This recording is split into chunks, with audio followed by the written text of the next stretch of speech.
आज फेरि हामी ट्रिग्नोमेट्रीको प्रुफ गर्ने क्वेसन लिएर आइसकेका छौँ। sin power 4b plus cos power 4b equals to 1 minus 1/2 sin square 2b। यसलाई हामीले एलएचएसबाट प्रुफ गर्न सक्छौँ। सो यहाँ एलएचएस लेखौँ, sin 4b plus cos 4b हामीले sin square b whole square plus cos square b को होल स्क्वायर लेख्न सक्छौँ। यो चाहिँ a square plus b square को टर्ममा गयो। यसको चाहिँ फर्मुला रहेको छ sin square b plus cos square b whole square minus 2 sin square b cos square b।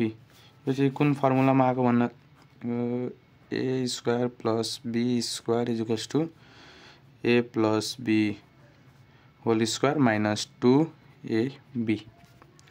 So त्यसरी यो भन्दा तल sin square plus cos sin square b plus cos square b भनेको 1 को स्क्वायर माइनस लाई 2 sin a cos a को फर्ममा ल्यायो भने 1/2 2 sin b cos b square common गरेर यहाँ हामीले लिन्छ 1 minus 1/2 2 sin b cos b भनेको sin 2b होल स्क्वायर रहेको छ 1 माइनस 1/2 sin 2b भनेको स्क्वायरलाई हामीले यहाँ राख्न मिल्छ sin 2b। So proof.